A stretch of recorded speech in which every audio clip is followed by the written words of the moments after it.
তোমাদের কেমন লাগলো জিতে বলো? খুবই ভালো লাগতেছে যে আমরা 90,000 টাকা জিতে গেছি, মানে 1 লাখ থেকে 10,000 টাকা কম। কংগ্রাচুলেশন। জীবন জিতে তো গেলাম আমরা 90,000 টাকা।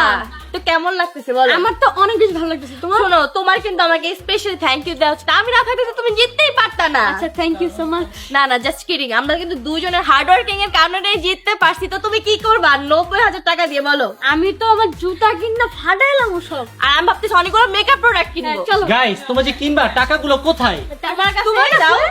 এই না, কংগ্রাচুলেশন। আমাদের উইনিং মানি। ভালোই লাগতেছে না? অনেক বেশি ভালো লাগতেছে। আমি ভাবতেও পারিনি গাইস আজকের এই গিফটটা আমরা জিততে পারবো। আমিও কখনো এক্সপেক্ট করিনি যে ওরা জিতবে। এক্সপেক্ট করলি মানে? হ্যাঁ আমি আছি, জিতবি না? হ্যাঁ, আমিও তো আছি, বুঝো না কেন? আমি তো লিডার। চলো জীবন, দাঁড়ায় আসো কেন? আমরা শপিং শুরু করি। চলো। চলো। আমি তোমার জন্যই হাসি, নাহলে কখনো হারি না। তুমি আমার জন্য কুফা একটা পার্টনার। থাক থাক গাইস, তোমরা রাগ করো না, মন খারাপও করো না। আমরা এই টাকা দিয়ে সবাই মিলেমিশে শপিং করবো। এই তাহলে তো আমিও আছি না? হ্যাঁ, তো আমরা সবাই মিলে এখন শপিং করবো। চলো চলো আমরা এখন 1 লাখ টাকা শপিং শুরু করি। শোনো, তোমাদেরকে কিন্তু সব দিব না, তোমাদের একটু একটু দিব। আমরা দুইজন জিতছি, আমরা একটু দিলেই হবে। চলো চলো, চলো। চলো, আসো আসো।